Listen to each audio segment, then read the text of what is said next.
Здравствуйте! Мы продолжаем наши встречи, посвященные юбилею первого президента Абхазии Владислава Ардзинба. И тему нашего сегодняшнего разговора условно можно обозначить так: Владислав Ардзинба и парламент. Речь пойдет о работе и взаимодействии первого президента с Народным собранием республики. И поэтому у нас сегодня в гостях депутаты первого и второго созывов Абхазского парламента, с которыми непосредственно Владислав Григорьевич соприкасался в своей деятельности президента. Итак, у нас в гостях Циза Гумба, Нателла Акаба, Теймураз Ачукба и Заур Шалаша. Добро пожаловать к нам в студию на разговор. Спасибо большое, что вы пришли и примете участие в нашем разговоре. У нас есть вот небольшое видео, с которого мы хотели бы начать. Это заседание нашего того самого золотого парламента, первое заседание после войны. Пожалуйста, мы посмотрим и начнем нашу тему.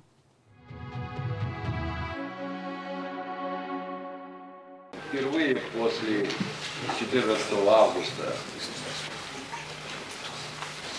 дня начала агрессии Грузии против Абхазии, мы, наш парламент, вновь собрался в городе Сухум, столице Республики Абхазия.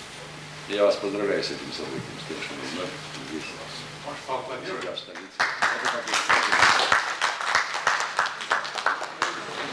Согласно информации, у нас в зале здесь присутствует 33 депутата, то есть то необходимое большинство для начала работы сессии Верховного Совета и принятия соответствующих решений. Поэтому позвольте мне открыть заседание сессии Верховного Совета.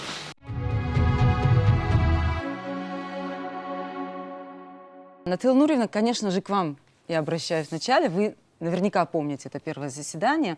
Вообще, с чего вот вы начали? Какие первоочередные задачи Владислав Григорьевич ставил перед парламентом, сразу после войны? Ну, после войны, естественно, мы же пребывали в такой разрухе, и он ставил вопросы о том, как нам выйти из этой кризисной ситуации. И потом мы же все помним, что, к сожалению, в тот период Россия к нам относилась не слишком позитивно. У них тогда Ельцин имел очень хорошие отношения с Ельциным. Поэтому мы оказались вообще совершенно на произвол судьбы брошены. И поэтому Владислав Григорьевич нам предлагал какие-то действия, чтобы мы вышли из этой кризисной ситуации. Ну, сейчас подробности я не буду говорить, но факт тот, что он очень так разумные такие делал предложения. Нателла Нуриевна, он говорит о числе 33 депутата. Да. Это всегда была та часть, которая потом была нет, уже во время войны тоже? Нет, было 35, по-моему, потому что, вы же помните, что квотирование было 28, по-моему, было, абхазцев? 28 абхазов, 26 грузин и 11 людей другой национальности. Это, кстати, была идея Гамсахурза. Видимо, они были уверены, что эти 11 будут все на грузинской стороне. Но из-за того, что тогда Грузия вела такую националистическую политику, они говорили такие ужасные вещи, что в Грузии ничего ни грузинского не должно быть.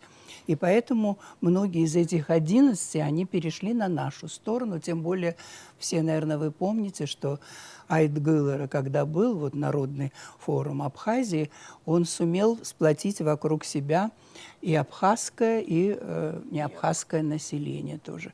Так что у нас было 35 тогда уже. Буквально через год после этого вашего заседания была принята уже Конституция Абхазии. Как все-таки шла подготовка к принятию Конституции? Ну, во-первых, я очень хорошо помню, что Владислав Григорьевич отправил меня и еще кого-то из депутатов, сейчас точно не помню, по-моему, Альберта Гаспаровича Тополяна в Москву. И в Москве мы встретились с Зурабом Ачба, который тогда после войны, он же в Москву переехал и там работал адвокатом. И мы с ним вот пообщались, и он сказал, нам надо срочно принять новую конституцию, и надо, чтобы у президента было, в смысле, у председателя Верховного Совета было очень много полномочий, потому что, ну, все-таки грузины не успокоятся, они на нас опять будут нападать. Значит, нам нужна сильная президентская власть. В общем, это была инициатива Зураба Ачба сделать Владислава Григорьевича президентом. И в соответствии с этим была разработана вот эта новая конституция, которую мы приняли в 1994 году. Ну, смотрите, такой вопрос. Вот все-таки вот столько лет, да, уже прошло, столько нареканий к нашей Конституции. Вот спустя вот это все время, вот ваши отношения. Ну, в принципе... Что-то вы упустили, что-то, может, не то на самом деле? Нет, Есть я такое считаю, ощущение? что Или было все правильно? Я всё-таки? считаю, что для того периода, тогда был очень сложный период, все было, в принципе, правильно. Но со временем ситуация меняется, и я лично тоже поддерживаю тех, которые считают, что сейчас нужно какие-то вносить поправки в Конституцию. Это естественно, во всех странах со временем Конституция меняется. Я не говорю, что там надо радикально что-то менять, но какие-то поправки, я считаю, надо внести. Хорошо. После войны у нас состоялись первые послевоенные выборы. Выборы, вот, когда вот наш народ имел возможность волеизъявления, и которые дали нам, ну, я, насколько помню, вот это ощущение такой полноценности. Это был волнительный для всех момент. Это как раз вот выборы в Народное собрание вот второго созыва. У нас есть вот видео, связанное с этим. Вот мы его сейчас посмотрим и уже дальше продолжим.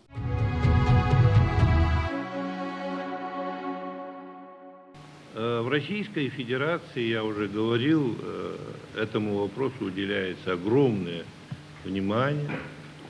И отношения, еще раз подчеркиваю, разные.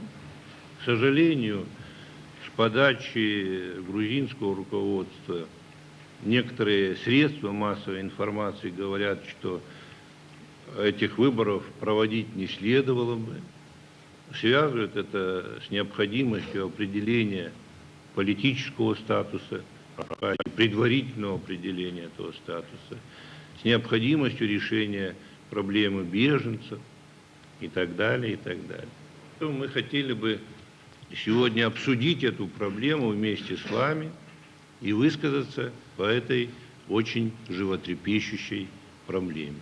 Но вообще, конечно, очень важно, чтобы выборы состоялись, чтобы они действительно явились таким способом волеизъявления нашего народа, потому что не секрет, что наши враги очень хотят, чтобы мы не смогли провести. Что бы вы могли сказать в отношении национального состава нашего будущего парламента? Какие пожелания выразить?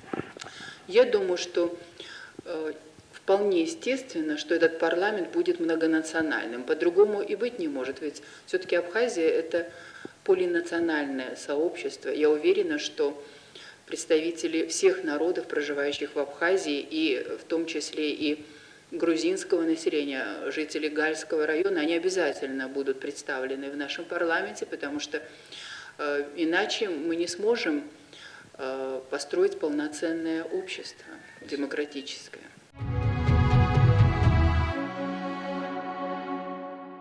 Ну что, у меня вопрос ко всем. Ну, прежде, ну, да, вот, и я, например, даже этого не помнила. Сам Юрий Хамзатович у нас был наблюдателем, и вот, да, это имели честь, да, вы представляете, на тех он, выборах. конечно, очень много хорошего сделал для Абхазии. Я вот никогда не забуду, как мы с ним в Америку ездили, в центр Картера.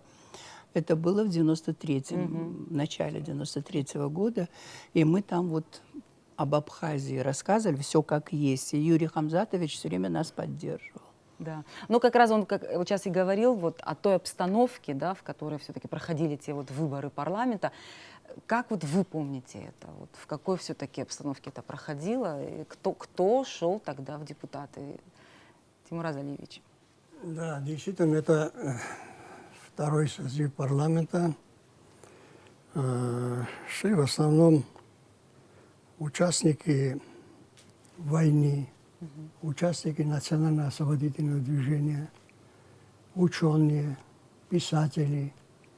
И надо сказать, что конкурс был, например, 2, 3, 4, даже некоторых 5 человек. А, все-таки желающие Да, были, да? да, желающие были.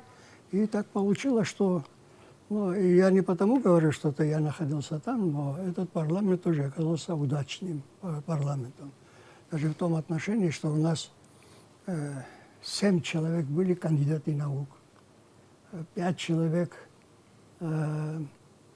герой Абхазии, 1 доктор наук, писатель, Как вы все помните. да, писатель Николай Патулиди. Да, да, да. Да, кстати, этот парламент был тоже полунациональным. Да.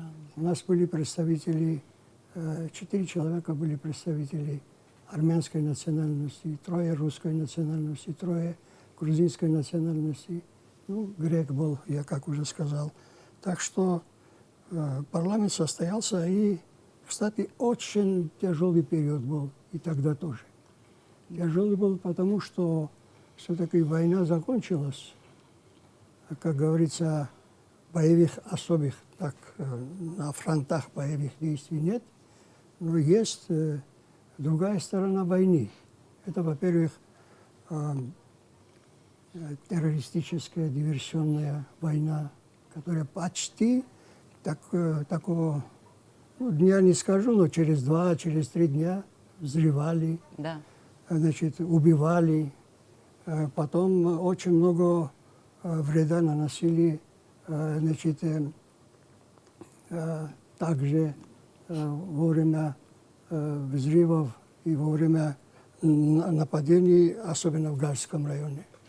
Да, да. Мы об этом еще поговорим. Ну, попросту блокада была, да, и еще давление Да, было, вот это конечно. самое Да, да. страшное. Заур Иванович, вот вы как помните? Кстати, вот, может, вы ответите, сам Владислав Григорьевич пытался каких-то кандидатов подбирать и так далее, там кого-то все-таки направлять? Может, это сейчас скажет так не демократичным, но все же.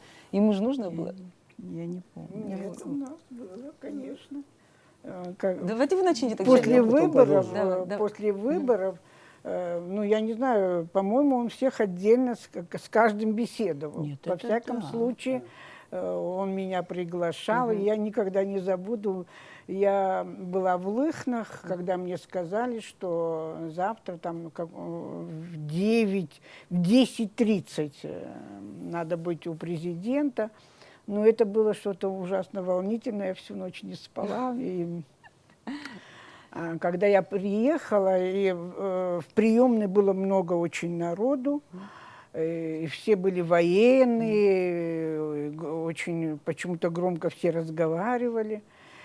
И подошла секретарь и меня проводила. И президент вышел из-за стола, прямо подбежал, взял меня там за руку, поздоровался, и он мне говорит: «Абсшибем дырой, избавим дыросой». Ну, в общем, это было очень волнительно. Он, во-первых, в первую очередь он спросил, как прошли выборы. Потом он начал спрашивать обо мне, о семье. Ну, досконально все поинтересовался о моей семье, где Это то я есть он жила. так о каждом депутате все знал, да, получается? Ну, я поняла, что он уже все знал, знает. потому Ну, что я что-то естественно. начинала говорить: Прибалтикам, типа. Ну, в общем, было очень интересно. Я помню, что я очень волновалась. И он сказал, что вы, наверное, же уже знаете, очень мало было с прошлого парламента. Что-то были все Валерий новые. Кварчев. Нет, Нет, по-моему, вообще не было. по-моему, Сократ 2 человека Ратьевич. там были, Сократ Ратьевич и Ашхасава. Ашхарцава позже пришел. Да, позже, ну, в этот Я не помню, Павел Хаджиратович, помните? Нет, он не был. Ну и вот он сказал, что вы все очень разные. Я, говорит, посмотрел, поинтересовался, вы все очень разные. Но надеюсь, что вы сумеете сплотиться и вокруг идей и будете работать. Потому что было много людей, которые воевали. Ну и вот так очень интересно было. Хорошо, Первая встреча моя была очень Да, Заур интересная. Иванович, у вас как? Я могу продолжить то, что сказали мои друзья и коллеги. Мне, если честно, было очень легко встретиться с президентом, нашим первым президентом Владиславом Григорьевичем, потому что я хочу потом отдельно остановиться, когда была наша первая встреча, очень серьезную проблему мы рассматривали, разрабатывали. Но когда я уже стал избранным депутатом, тоже на конкурсной основе, при первой же встрече, я никогда не забуду, тоже сказал, я знаю, что это хитрый экономист. Да, он почему-то так сказал, но я всегда старался как-то свою точку зрения высказать открыто, в печати, везде.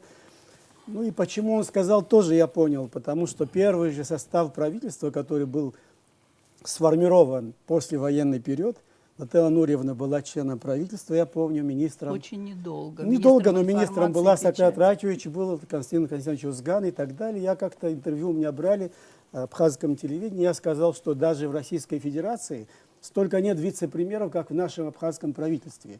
Поэтому я считаю, что Всё это еще слишком... тогда началось. Я прямо открыто сказал. Оказывается, это не ново. Это не ново. И поэтому он сказал, вот у него, говорит, такие. Но вот я за что сказала, я по имени буду называть своих коллег. Очень важно, он поставил такую цель, задачу каждому из нас, что вы сплотитесь. А у нас реально, были точки зрения разные взгляды на проблемы.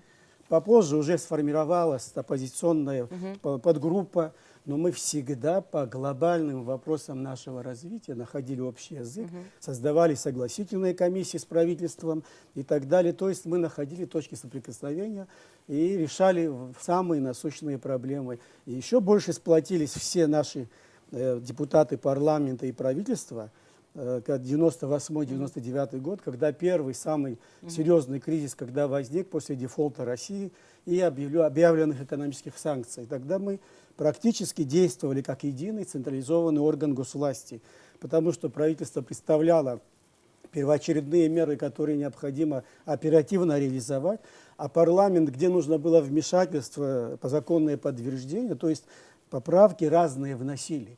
И давали полномочия исполнительной власти, чтобы наши граждане не пострадали от последствий этих сложнейших кризисных явлений. Понятно. Нателла Нуриевна, вот на ваш взгляд, если так анализировать, в тот период все-таки чем руководствовался избиратель, когда выбирал? И насколько это вот сегодня претерпело изменения, на ваш взгляд? Ну, мне кажется, тогда были более объективные такие взгляды на кандидатов. И, естественно, их патриотизм и то, что они сторонники независимости Абхазии, вот это было решающим фактором. Так что тогда особых таких не было, я думаю, сомнений. Ну и потом, вот мне кажется, что мы так были сплочены вот во время войны, а чем дальше, вот после войны, тем как-то у нас раскол все углублялся. И сейчас тоже. Вот вы, кстати, если по поводу раскола так коротко, это вот естественный процесс, это то, что должно было быть, или все-таки что-то мы упустили, сделали в какой-то степени это должно было быть, потому что когда есть общий враг, тогда общество объединено. Ну а постепенно, вот когда наша вот безопасность как-то укрепилась, ну, стали люди разделяться по политическому принципу. Ну, вот сейчас очень многие говорят, если опять вернуться к избирателям, что мы сегодня избиратель уже другой, что мы его, ну, не знаю, то ли испортили, то ли что-то вот в таком роде. Вы с этим согласны? Да, в какой-то степени, да, к сожалению. Но потом мне кажется, что все-таки нам надо менять избирательную систему. Вот. Это тоже. Вы думаете, это повлияет все-таки на... Ну, смотря как. На качество парламента? Да, я думаю, что все-таки надо роль политических партий как-то усилить, но я считаю, что у нас в стране политических партий вот раз-два и не больше. А все остальное это, по-моему, фиктивные партии, потому что закон о политических партиях, там четко вот все это не сформулировано. Так что надо менять этот закон, я считаю, и вносить какие-то поправки в избирательное законодательство, и тогда уровень парламента может подняться. Но это все надо продумать очень хорошо. Однозначно. У нас есть, чтобы понять, в какой атмосфере вы работали, у нас, и вот мы из архива вытащили кусочки двух сюжетов старых, абхазского и русского. Сейчас посмотрим и продолжим разговор.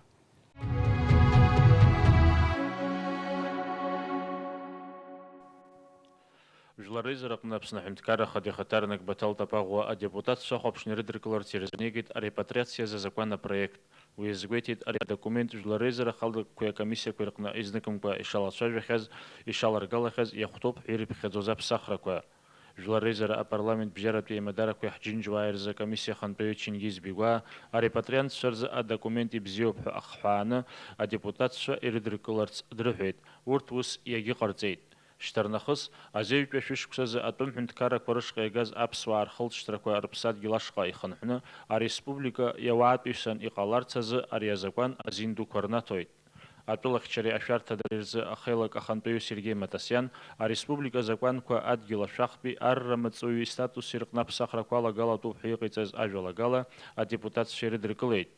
Жлар резера чиз хопшани казазаараква абрял шхыркшызге, а депутат Рита Лолу кыларакнилхейт, копюка депутатша ахушпур таквертан, шырбыз гала хыза аханы иштаз ахуша. Уртиснаги хунткаракнын бахушкурла ишекудмаршо. Убриакны тогобзерихчера министр уртыртааша ахушкара хархумха и хүздиш закушахатымхо. Ажалагала калцет, ариазара атцааразы а депутат комиссия пцазарц. А депутат Сиза Гумба, а комиссия Пцаратахам, а Гобзерхчера министр Айла Тарахда, Хабхарико, Тагла Заша, Хайлир Каут, а Гуана Гра Шлумаз Улхейт, Видлук Шахатхейт, а депутат Тали Джапуа, Аха Ацухтана, а депутат Шарбжихаровик, а комиссия Апцараза Рнапа Ивяхейт. В повестку дня были включены вопросы, касающиеся законности и правопорядка, поэтому вполне объяснимо было присутствие в зале представителей суда и прокуратуры. С проектами постановлений об объявлении амнистии во знаменование 5-й годовщины освобождения Абхазии и о порядке применения амнистии присутствующих ознакомил депутат Руслан Кишмария.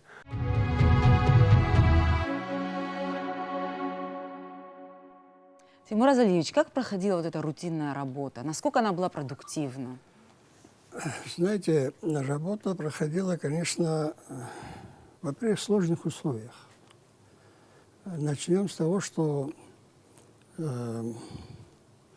депутаты не имели, ну, скажем прямо так, нормальных условий. Зарплаты у нас были 120 рублей, не было транспорта. Я сейчас смотрю, иногда прохожу около парламента, я радуюсь, что правда, что очень много машин. Тогда, А вы пешочком ходили, да, на работу? Это естественно. Тогда спикер парламента имел машину, Волгу, вице-спикер имели и один председатель комитета, да? Комитета по правам человека, нет, не по правам человека, а по законодательству, Тамаскетства. И то эта машина тоже была старая. Вот 4 машины, которые имели. Это один вопрос. Но потом, несмотря на это, мы работали с утра до вечера, иногда ночью работали. Для того, чтобы мы хорошо понимали, и вообще-то вот это условия, которые были, значит, в которых мы жили тогда, нам не давали, это условие не давало нам возможность, чтобы мы плохо работали. Мы должны были хорошо работать. Со всех сторон, как говорится, атаковали. Я имею в виду как в информационном плане, так и в экономическом плане. А вот что касается атмосферы, у нас была атмосфера боевая. Прямо в смысле этого слова, потому что если мы не будем работать, а кто тогда будет защищать нашу родину? Вот люди все, вот парламент имел большой авторитет тогда. Если какие-то и парламент, и правительство огромный авторитет имел, и мы должны были оправдать это все. Мы смотрели сейчас передачу законопроекты о репатриации, да? Да. Мы до этого из там, да. Да. Но мы до этого приняли постановление. Для того, чтобы это постановление мы могли принять, я имею в виду закон, для этого необходимо было политико-правовую оценку дат, значит, событиям 19 века. Кто они такие, которые оказались в Турции? Они просто сами ушли или какие-то были причины. И вот парламент тогда, кстати, вот здесь сидят мои коллеги, скажут прямо, что мы работали несколько месяцев. Работали очень, значит, упорно, и в конце концов мы приняли постановление единогласно. Все присутствующие, там 35 человек, депутаты все голосовали единогласно. Грузинская сторона настаивала на каждой встрече о возвращении беженцев, грузинских беженцев и так далее. А у нас были свои беженцы, настоящие беженцы. Да, но в тот момент, конечно, закон о репатриации, он был очень, конечно, важен. Заур Иванович, вот Владислав Григорьевич вот готовил законопроекты, да, и присылал. Вот какое было взаимодействие с администрацией? Ну, я хочу немножко в историю вопроса немножко хочу остановиться. У нас первые законодательные акты самостоятельного Республики Абхазия, государства, они были созданы, все основные законы, обеспечивающие базу экономики, правовую базу, в 1994 году, и то по заданию нашего Верховного Совета, президента, само собой, и с участием членов правительства была создана так, группа, рабочая группа из специалистов. В основном там участвовали основные разработчики из Абхазского госуниверситета, я в том числе был, мои коллеги. По фамилии не буду их называть, там было человек 6-7 нас всего. И с правительства и администрации президента участвовали. Все основные законодательные акты по налоговой системе, бюджетной системе, по видам налогов, все проекты были разработаны в течение 2 недель. Мы отдельно работали в Пицундах, Доме отдыха, Литфонде, и представили по первому нашему депутатскому корпусу, и они все были приняты. И члены правительства, которые принимали, они продолжали работать дальше. Мы стали депутатами, избранными уже в 1996 году. Ну, что касалось вопросов экономики, вот я, например, свою бытность не помню ни одного случая, когда правительство принимало какие-то важные решения, чтобы они без участия председателей комитета, членов комитета нашего или других по социальной сфере, они все взаимосвязаны были, и вице-спикеров, всегда мы принимали участие активно. И потом, когда мы принимали законодательные акты, у нас всегда присутствовали экономический блок, если правовые вопросы, то правовые структуры наши участвовали активно. То есть у нас проблем взаимодействия не было, но возникали сложные вопросы, особенно период, когда принимали бюджет на будущий год. Вот один год, я помню, 98 год на 99 принимали, у нас объективно депутаты поставили много вопросов, обсудив разные статьи расходов. И вот таким образом с правительством мы сразу не нашли общий язык, скажем так, и была согласована, создана согласительная комиссия со стороны депутатов, 5 человек со стороны правительства, тоже экономический блок, кто участвовал. И мы сидели друг против друга несколько даже дней, можно сказать. И даже вот Алиевич говорил до этого, и вечерами работали. Было время, когда наши друзья уже пошли как-то на отдых, был такое мероприятие у нас было запланировано один раз, а мы сидели там часов до 9 даже вот вместе, пока мы не поставили вопрос. Потому что спикером парламента нашим, Сакатом Начем Юнджал, и нашим президентом Владиславом Григорьевичем Арзенбом был поставлен вопрос: будете сидеть до тех пор, пока не найдете общий язык. Ну, в принципе, это было сказано так, но в всяком случае ради общего дела мы могли на это пойти и, в принципе, принимали. Ну, вы общий язык нашли. Общий язык находили. Это вот такой, как рабочая обстановка, как вы находили. Ну, у нас были, знаете, я сказал, там в области налогов, бюджета мы создали законы, но вот после военный период, именно в наш период получился так. Вот то, о чем говорил Алиевич, это очень вопрос возвращения нашей диаспоры. Другие вопросы в области таможенной, внешнеэкономической деятельности, это правовой отдел этим занимался в большей степени, но мы не делили правовой, экономический, мы там смежно работали. То есть очень много вопросов, когда мы работали не только согласительно, но и приглашали, участвовали. И были случаи, когда наш депутатский корпус отдельным членам правительства объявляли вотум недоверия. Оно могло пройти до конца, могло не пройти, но во всяком случае даже ставили вопрос. Генеральному прокурору не один раз ставился, насколько я помню. 2 раза было такой случай.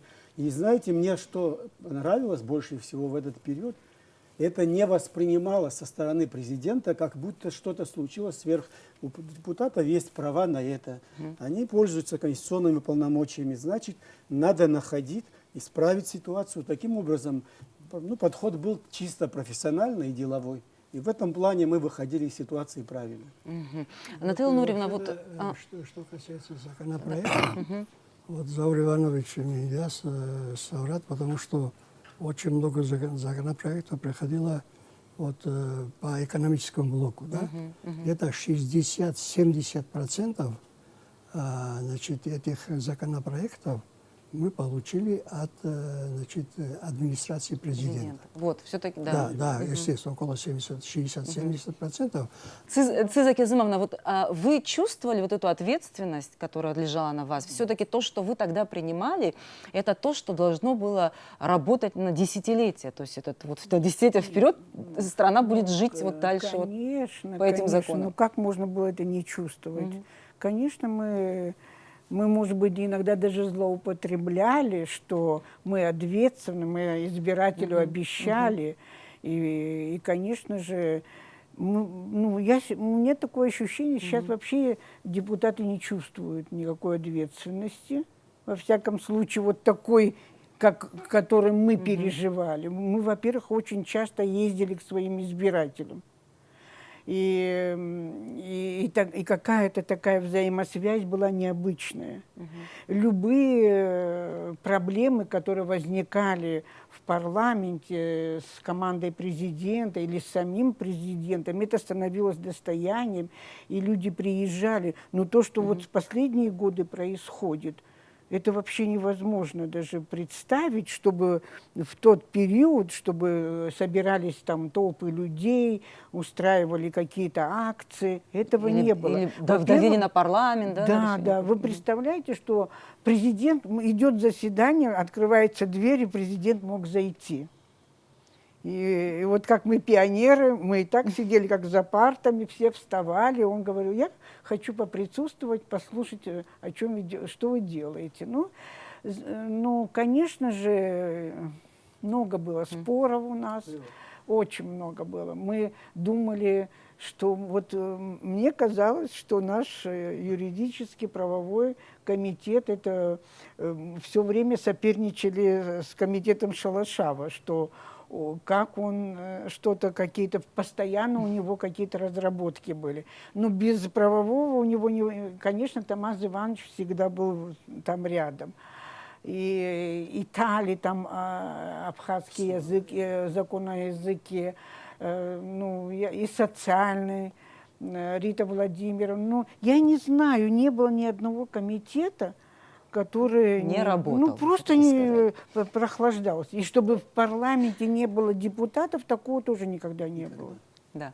Ну, если вспоминать ту обстановку, в которой работал парламент, помимо вот сложной внутренней ситуации, вот для тех, кто еще молод и может уже не помнит, связанной вот с блокадой, была еще сложнейшая внешнеполитическая обстановка, вот на которую парламенту всегда приходилось реагировать.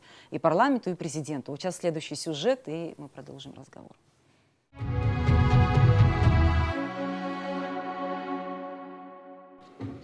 Я думаю, Сократ Рачевич информировал парламент о, так сказать, развитии обстановки. И соответствующее заявление, вот то, на которое ссылался Сократ Рачевич, я непосредственно его не слышал, но, так сказать, сведения о нем у нас тоже есть. Это не что иное, как провокация, которая может привести к дестабилизации обстановки, прежде всего, так сказать, вот в Гальском районе. Но я думаю, она приведет к серьезному обострению обстановки не только в Гальском районе, а по всей Абхазии, и может обернуться весьма серьезными последствиями. В действительности массовое возвращение беженцев в большей степени, в частности в Гальский район, оно имело уже место, потому что в Гальском районе, как мы знаем, находится от 30 до 40 тысяч вернувшихся. Из них на сегодняшний день 2686 человек уже зарегистрировано нами вот в процессе той работы, которую ведет специальная комиссия по беженцам. Значит, когда войска вводились на территорию Абхазии, они вводились на основании соглашения о прекращении огня и разъединении сил. Там четко, ясно расписаны все полномочия и функции этих войск. В нем сказано, в этом документе сказано, что их присутствие войск должно содействовать возвращению там беженцев, но не как то, что они должны сами заниматься завозом сюда беженцев. Это не их функции. Более того, в отличие от старого мандата, в новом мандате написано, что, например, такие объекты, как Ингургес и так далее, охраняют миротворческие войска. Это серьезное изменение того мандата, который был раньше. потому что это входит в функции местной администрации. Это наша прерогатива. И мы никогда никому не давали полномочий на то, чтобы на нашей территории кто-то охранял какие-то объекты, которые являются нашей собственностью и находятся в нашем ведении. По логике любого документа, который является главным политическим документом для ввода войск, любое изменение должно согласовываться со сторонами в конфликте. Односторонне никто такие действия проводить не может и мандат менять не может. Мы знаем, что это принято по плачу грузинской стороны, но, знаете как, все время как-то плач грузинской стороны слышат, а плач наш почему-то никто не слышит. А мы такой позиции мы тоже не воспринимаем. Парламент Республики Абхазия выражает протест в связи с изменением мандата миротворческих сил, сделанного без учета мнения Абхазии. Учитывая, что игнорирование мнения Абхазии как стороны в конфликте, попытки решения проблемы беженцев в обход принятой процедуры, вмешательство в деятельность местных органов власти может привести лишь к обострению конфликта, срыву всего процесса урегулирования, парламент Республики Абхазия просит Совет глав независимых государств пересмотреть мандат миротворческих сил и привести его в соответствие с протоколом, определенным соглашением о прекращении огня и разъединении сил от 14 мая 1994 года.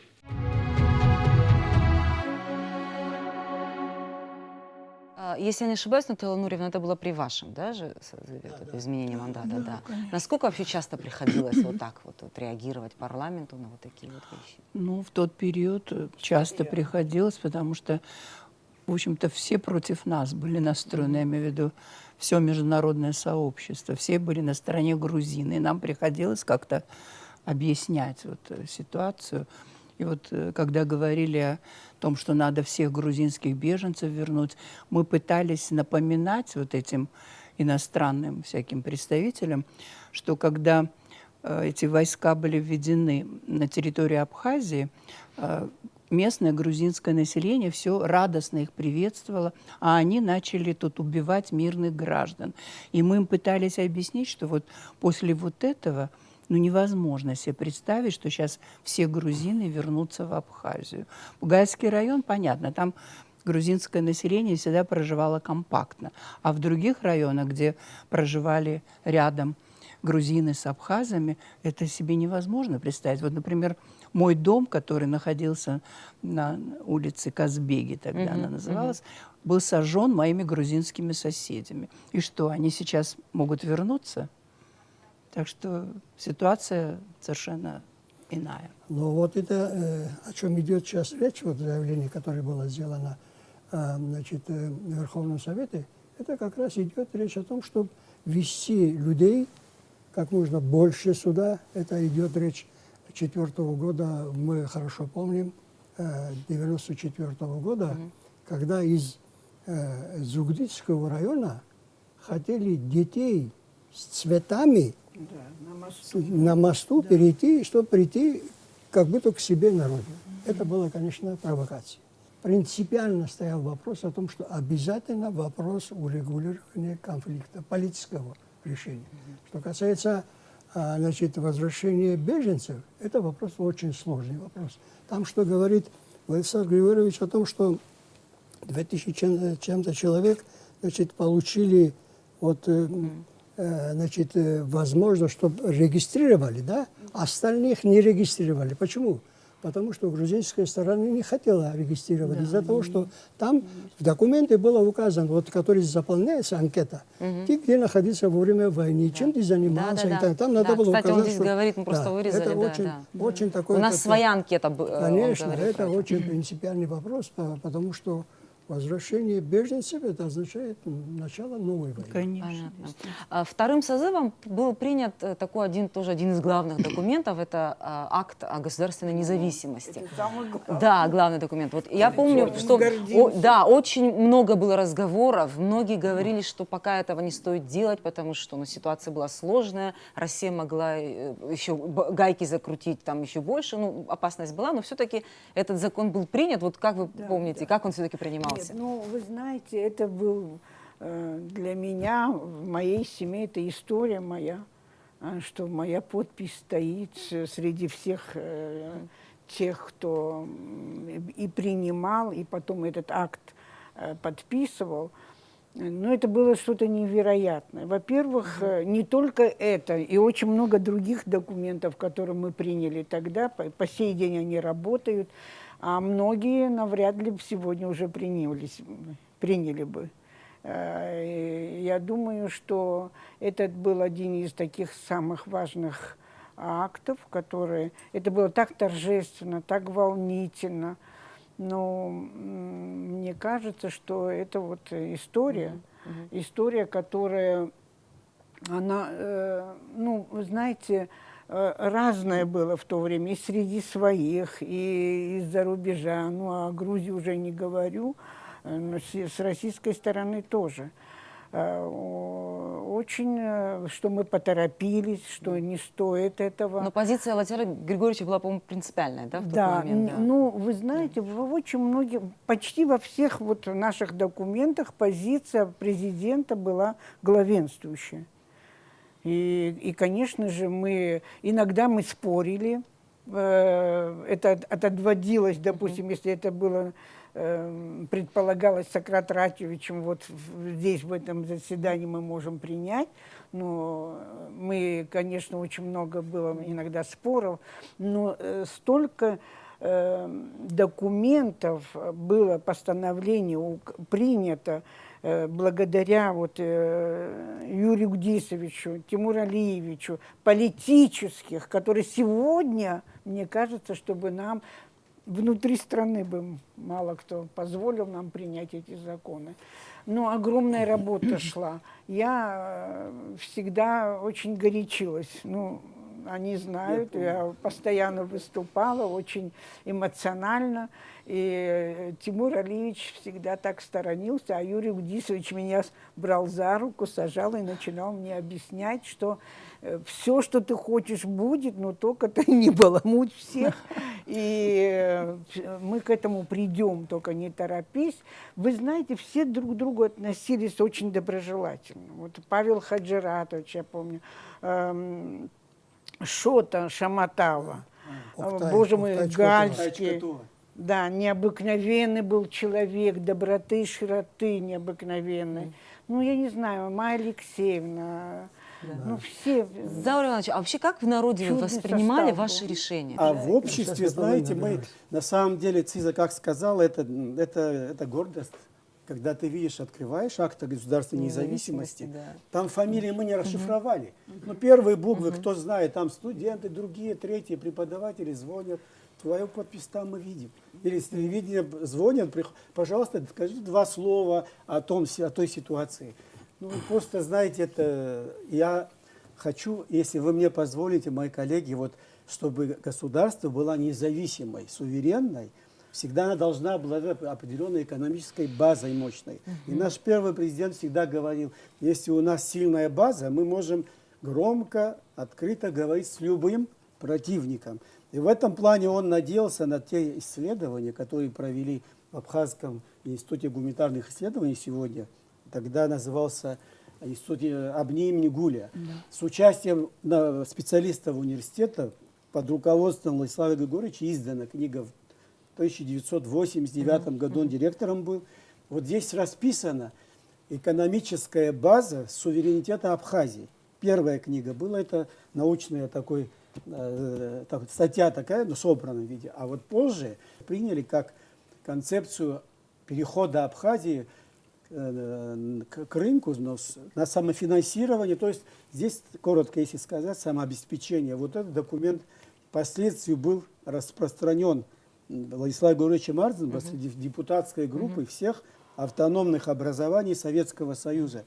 То есть он, как ученый крупный, всегда настаивал на том, что любые государственные важные решения должны иметь научное обоснование. Я хотел бы сейчас, чтобы это не осталось голословно, что в будущем мы это тоже продолжили, в будущем, потому что у нас, к сожалению, решения принимаются, а позже уже, о чем вы говорили, к депутатскому корпусу, они же принимают законы и так далее, приходят там забастовки, митинги, голодовки. Это не должно быть в нашем обществе.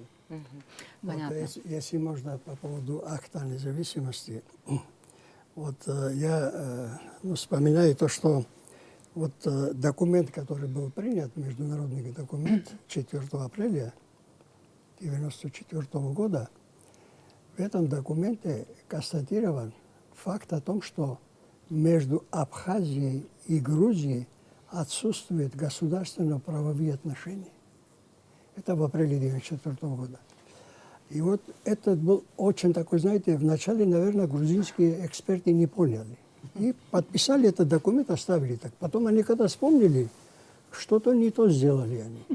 И вот на основании этого, то, что у нас нет государственных правовых отношений, вот после этого тот же первый созыв парламента 26 ноября 1994 года принимает Конституцию. И вот после этого ведется работа между Грузией и Абхазией, сторонами конфликта, с участием Организации Объединенных Наций, под посредничеством Российской Федерации и других стран. Вот так называли, тогда назвали так, «Друзья Грузии». Да, друзья Да. Грузии. «Друзья Грузии», туда входили США, Великобритания, Франция, Все Российская ведущие Федерация. европейские страны. Я помню очень хорошо, вот когда Владислав Григорьевич вот этим представителям, значит, из Запада, которые приезжали, объяснял, разговаривать с людьми, которые являются друзьями наших врагов. И потом они были вынуждены, правда, чуть позже уже, в конце 1997 года, они назвали этот клуб, так называемый клуб, они назвали «Друзья генерального секретаря по Грузии». Да. По Грузии. И вот что я хотел сказать. Эти переговоры идут, переговоры о создании, ну, так называемого общего государства. Это фактически речь идет о конфедеративных отношениях. Или равносубъектная Да, федерация. равносубъект, это значит конфедерация. Мы, конечно, были вынуждены, вот некоторые могут упрекнуть, что почему, говорит, Абхазия пошла на это, что заключить договор там. Конфедеративный договор, это означает того, что каждое государство, это есть независимые государства, они заключают между собой договор, и они остаются свой герб, там, значит, флаг, конституция и так далее. И, кстати, в этом документе от 4 апреля так и говорится, что Абхазия будет иметь, значит, флаг, конституцию и так далее, и так далее. И вот из конфедерации можно выйти. Да, из конфедерации можно выходить. Но вот эта борьба, когда шла, вот такая вот, дипломатическая борьба, там политическая борьба и так далее, мы уже в 1998 году уже мы пришли к выводу, что мы с этим государством больше не можем вести переговоры. Мы должны уже определиться. Это постепенно работа идет, и мы пришли уже к 3 значит, октября 1999 года, когда мы провели референдум. И в референдуме как раз и говорится об этом. Говорится, что одобряете ли вы Конституцию Республики Абхазия, которая, значит, провозглашает суверенное, демократическое и так далее. Но там слова в Конституции, нашей Конституции, независимого государства нету слова. Есть суверенное. Но суверенное, конечно, это такое, знаете, это не совсем понятие, конечно, такое, значит, общее такое, общее такое, а независимости нету. И вот когда мы провели референдум 3 числа, я хорошо помню, вот здесь сидят депутаты и общество знает об этом, что Владислав Григорьевич приходит 10 числа в парламент, 11 числа в парламент. Мы обсуждаем, как назвать этот документ, который мы на основании референдума, мы должны принимать какой-то документ, да? Как назвать? А Тамаз Иванович все время спорил с вами. Да, и спорили. Ну, знаете, как говорит, вот мы заявление, говорит, если мы назовем, это ни о чем не говорит. Это не политический документ. Декларацию уже мы приняли в 90-м году. А как назвать? Как назвать? Есть такое слово, юридически такое обоснованное слово, вот выше этого ничего нету, акт о государственной независимости. 11 числа, я хорошо помню, мы долго говорили и спорили и так далее, потом Владислав Григорьевич говорит, что давайте, знаете, что говорит, давайте сегодня будем отдыхать. Завтра приходим в 10 часов, 1 час еще поговорим, и в 11 часов открываем сессию. И тогда придем к выводу, вот как назвать. Актом назвать или не назвать, уже об этом идет речь. Но вы должны хорошо знать, говорю, что мы, если актом назовем о независимости, мы это большой риск, говорит. Мы не знаем, что будет завтра. Переговоры ведет с Грузией о создании общего государства и так далее. И Россия поддерживала позицию Грузии. Россия поддерживала, конечно, Грузия поддерживала, потому что Грузия после войны сразу через месяц входит в состав СНГ. Да. То, что Грузия говорит, иногда, когда читаешь документы СНГ, которые принимает, как будто написали, грузины написали. Да. Грузинские термины. Там Абхазия это неотъемлемая часть Грузии. Это пишут грузины, вот так пишут. И вот что получается. 12 числа Владислав Григорьевич приходит в парламент, мы все там находимся. Это уже в день, когда принимали акт? Да, вот когда принимали, 10 часов 10 часов приходит, поговорили и так далее. Мы вот пришли к единому мнению. Ну, раз мы на войну, когда шли, мы же знаем, что рискуем. Да. Рискуем. Завтра что будет, мы не знаем. Вот после войны сколько времени прошло, блокада и так далее, мы же рисковали. А что это? Наша жизнь – это риск. Давайте будем рисковать еще. Рисковать, давайте объявим независимость, акт о независимости. Со стороны России были какие-то упреки тоже были. Да. А почему вы так сделали, почему так поспешили, и так далее, и так далее. Затулин приезжал, Да, Рогозин, Да. помните? они Более же- того, я помню, когда мы эту Конституцию вот в октябре 94-го хотели принять, Владиславу Григорьевичу во время этого заседания постоянно из Москвы звонили и уговаривали его не принимать это. Как же вы можете это принять, когда вы из Грузии должны строить равносубъектную федерацию? Представляете? Но мы все-таки настояли на том, чтобы принять. У нас есть видео, где Владислав Григорьевич дает интервью абхазскому телевидению. Если я не ошибаюсь, это вот уже конец вот, по времени, вот я точно не знаю, срок вот вашего созыва. У нас было такое двоякое отношение, вообще давать это интервью или нет, потому что здесь уже видно, что Владислав Григорьевич и не очень хорошо себя чувствует, и что начинаются уже внутренние наши противоречия, и что парламент уже становится площадкой, где вот видны наши вот эти вот внутренние противоречия. Давайте посмотрим и дальше обсудим.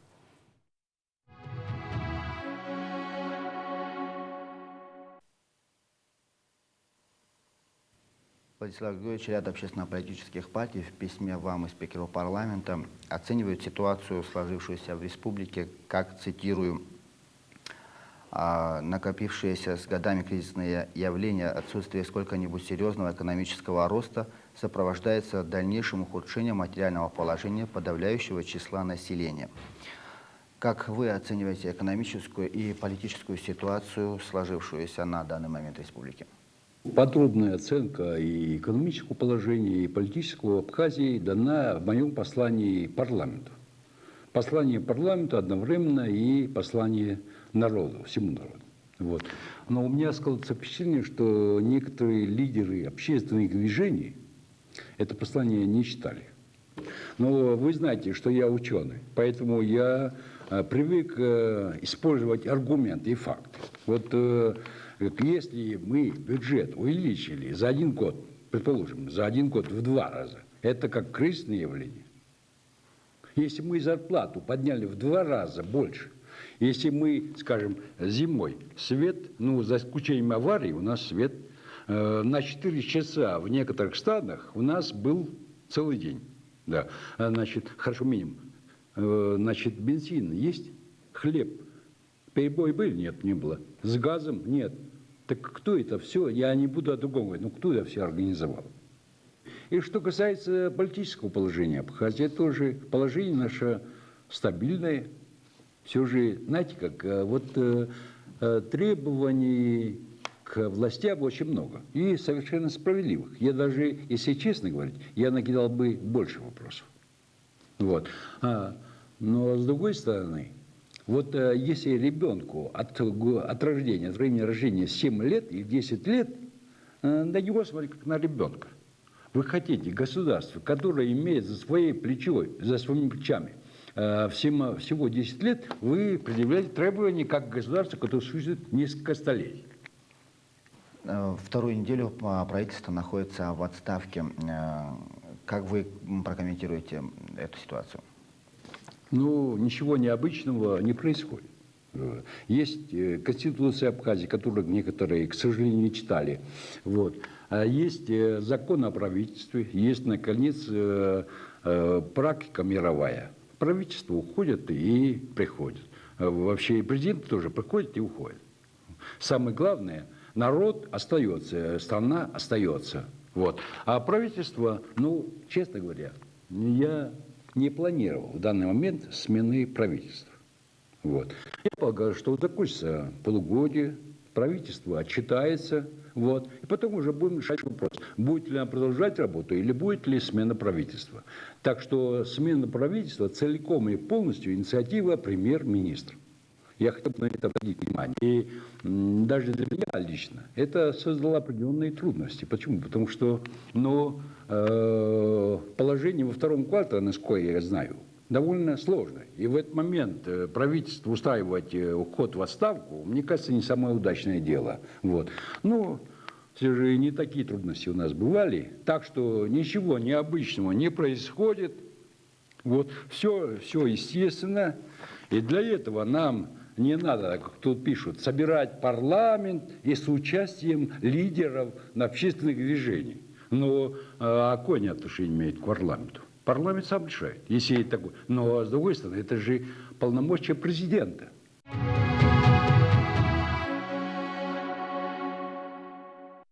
Здесь уже чувствуется настроение, да, президента, и видно, что уже противоречия внутренние усиливаются.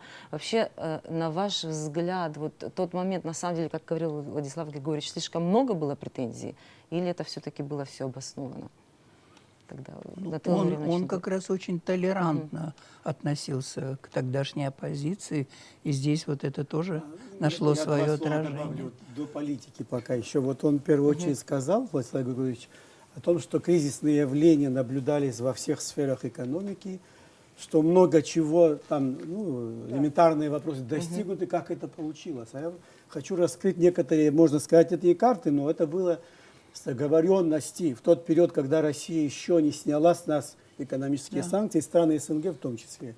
Но уже правительство Примакова, премьер-министром был, в одностороннем порядке и за счет личных связей, я так предполагаю, приняли секретное постановление. У нас в парламенте это было, в нашем комитете во всяком случае, по квотам определенные объемы ГСМ, муки пшеничной и так далее, самые необходимые товары поступали, и в том числе из Абхазии ввозились. Это 98 год. В 99 году уже, и в России тоже смена правительства, но там уже Путин приходит к власти, правительство. И Черномырдин, по-моему, тогда стал Черномырдин, там, Примаков там уже ушел, Черномырдин пришел. Да. Опять повторение было этого постановления правительства. То есть были сторонники, наши сторонники в российском правительстве, хотя большинство было против нас. И тогда тоже повторение было, то есть 2 года, и 99 год, насколько я понимаю, вот это интервью, 2000 года начало где-то. Да, 2000, в 99 году у нас впервые в Абхазии за все послевоенные годы, включая нынешние годы, положительный баланс внешнеторговый был достигнут. То есть мы вывозили продукции из Абхазии больше, чем везли. В тот период у нас даже начало, то есть конец осени собирали чай. Тракторами, мешками собирали. Из Ачамчирского, Гудаурского района, что остатки были, во всяком случае, еще вывозили в Россию. Это потому, что Россия не могла там после дефолта покупать индийский, цейлонский чай, китайский и так далее. То есть наша вся сельхозпродукция, и табак тоже было. И мандарины. И все мандарины и так далее, объемы были большие. И вот это позволило нам то, что сейчас. достичь определенных результатов, и то, о чем сказал Исаак Григорьевич. Да. Но при этом всем, конечно, были уже какие-то другие вопросы, появились, видно, конечно, на квотах ввозимых. Разрешение это квота, вы понимаете, сколько можно и сколько можно вывести. У нас многие предприниматели также хотели вывозить и ввозить, скажем, пшеничную муку. А мы с вами тогда, наш парламент принял ну, негативное, можно сказать, тогда то период решения, только двум госкомпаниям, Абхазтоп и морское пароходство, могли ввозить и вывозить, а другие остались, Да, к сожалению, не конкурентоспособны и так далее. То есть масса, я говорю, только экономики сейчас негативного уже у них вызревали, тоже были обращения и так далее. Хочу сказать, что у нас с 94 года по 99 2000 год, если память не изменяет, у нас поменялось 7 правительств. Да, я тоже 7 правительств, помню, это много слишком менялось, быстро, да. но Ненадолго такое это право назначали. президента. Парламент пытался иногда вмешаться, чтобы еще больше было отставок, если с нашей стороны сказать. Это Сергей Зиман, вот вы были, кстати, одним из тех, кто вот не боялся, Да, выступал и это свою какой-то позицию был проявляли. период, когда уже начались, вот, после войны, я думаю, что несколько лет у людей была такая надежда, что, во-первых, они все в каком-то состоянии были... Эйфория вы имели в виду какая-то была? Ну, или что? эйфория. Если бы тогда, вот я не знаю, как это произошло, если бы президент тогда жестко бы взял бы курс на то, чтобы использовать вот эту мощь, дух народа на созидание, да, включая, помните, я выступала, говорила о том, что давайте уберем парки, приведем все в порядок. Если бы, я не знаю, что произошло, дух был необычайно патриотичен, люди на все готовы были, они готовы были, ну вы помните, как на псов люди стояли, падали в обморок, я помню, как я присутствовала, когда оттуда русский пограничник в рупор кричал, идите обратно, идите к Ардзинба, но это было что-то ужасное, там даже если кто-то упал бы в обморок, вытащить его было невозможно. Помните, И, конечно, на СПИД проверяли одно время. да, тоже да, все. Чтобы перейти границу? Да, и мужчин не выпускали до Только какого-то женщины. определенного возраста. И мужчины до 16 и после проверяли Да, полностью очень всех. жесточайшие, Да. во-первых, мы ужасно. И внутри страны начался немного разброд. Да. И это все привело к тому, что... А я вспоминаю, когда образовался Амцахара, да, впервые, как он это хорошо принял. Я помню первое заседание, он вскочил, в первом ряду сидел. Я даже помню, что Батал Джопо стоял так у лестницы. Он сказал, я с вами, ребята. Ну, и, конечно же, много было. Но все же, я думаю, Владислав Григорьевич, ну почему так произошло? Что он не использовал вот эту энергию народа, которая готова была изменить ситуацию, пойти за ним и работать 24 часа. Вот произошло. Здесь, видимо, все-таки есть объективные причины. Какой бы ни был лидер, если ты находишься в блокаде, и отсюда не можешь переходить ни через море, через, значит... Ну, по воздуху мы до сих пор не переходим. По воздуху не... Я, например, перешел границу, российскую границу, я думал, что я уже перешел, да? И смотрю, что подходит милиционер, говорит, что вот туда, говорит, смотрите, в амбулаторию. А что там? Надо кровь сдавать. Да, Я говорю, у меня лишней крови нету. Я вернулся обратно.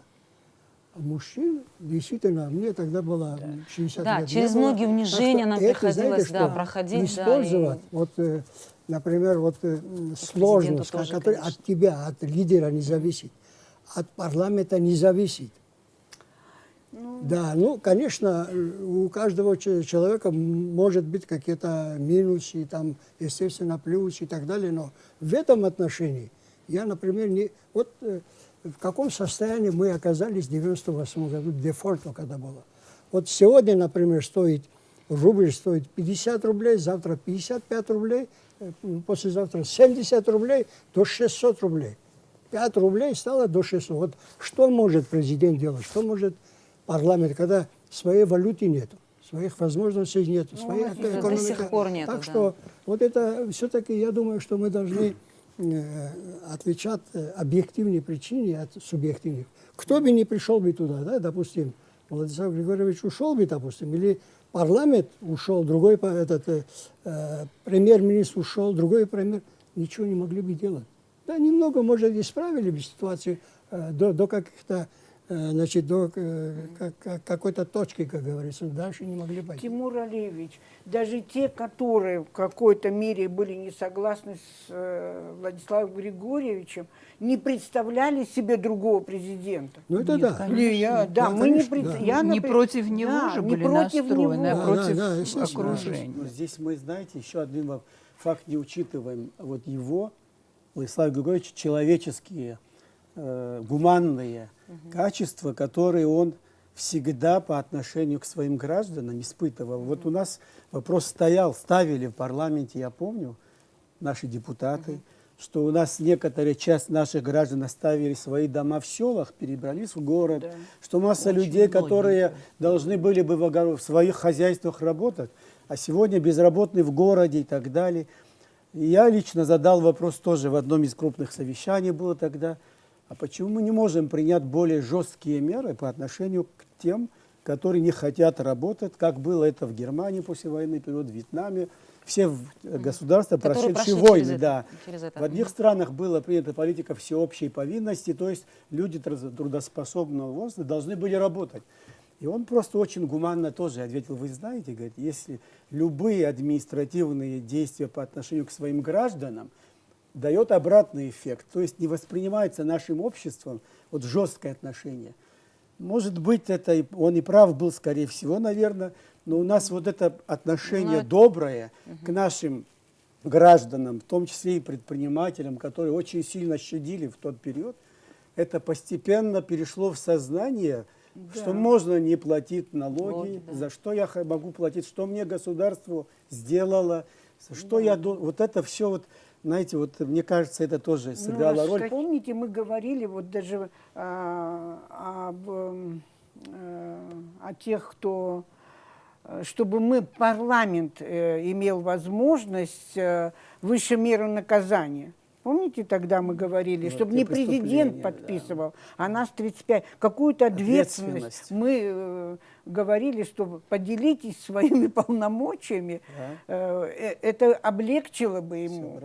Но у него была просто очень большая сила и воля. Если он... И до сих пор парламент не получил часть полномочий от Да, президента. ну, вы знаете, хотя об этом говорят с ним уже можно давно. было, сейчас я не знаю, Да, с ним можно было говорить. сотрудничать. Да. Он проводил постоянно совещания, чтобы наш спикер, вице-спикеры, председатели всех комитетов, и он первым предоставлял слово нашему депутатскому корпусу, кто бы там присутствовал, первым. Начинали наши министры, уважаемые, кого мы знаем близко и так далее. Сразу он, подождите, сначала давайте выслушаем глаз народа. И так далее, и так далее. Вадим Смыр первый. Да, Вадим Смыр, это мы никогда не забудем. Очень объективный, справедливый, всегда, в общем, максималист. Да. Ну, Да, должно быть у человека, молодого человека, такой, конечно, но он как мудрый человек выслушивал все точки зрения, как правильно сказали. И в итоге он направлял все равно на нужное русло. Наталья Нуриевна, я хочу, чтобы именно вы подвели итог нашему разговору. Я не знаю, насколько к вам это применительно, этот эпитет как к женщине, как аксакалу нашего абхазского парламентаризма. Вполне. Да. Я аксакал, я ровесница Владислава Григорьевича, я даже старше его на 2 месяца. Так что я аксакал. Все-таки даже есть небольшое интервью, которое мы слышали, где вы такие пожелания у вас были к следующему, ко второму созыву. Эти же пожелания сейчас остались те же. Как вы все-таки оцениваете этот пройденный путь, уже 6-й созыв этого парламента, и чего нам ждать дальше? И насколько это важно, чтобы все-таки это в дальнейшем это соответствовало букве, духу, который вкладывали вы и Владислав Григорьевич? Ну, я думаю, что очень важно, чтобы у нас с большим уважением относились к правам человека. Потому что я помню, что когда наш первый парламент был сформирован, по инициативе Владислава Григорьевича создана была комиссия по правам человека и межнациональным отношениям. И возглавил тогда Воронов, а я его заместителем была избрана. И мне очень нравится то, что он это инициировал. А, к сожалению, со временем у нас эта комиссия исчезла. Сейчас в парламенте ее уже давно нет. И мне кажется, это не очень хороший признак. Так что я вот хочу, чтобы мы все лучшее, что тогда вот мы сумели как-то вот чего добиться, чтобы мы это не теряли. И чтобы мы всегда помнили вклад Владислава Григорьевича, потому что он действительно очень многое сделал. И он был, вот я помню, я же одно время была в оппозиции, но тем не менее мы с ним нормально общались, он воспринимал меня вполне так положительно. Спасибо. Спасибо большое, дорогие друзья, что вы приняли участие. Разговор на самом деле получился интересным. Я напоминаю нашим зрителям, что наши разговоры будут продолжены. И вот до следующей встречи.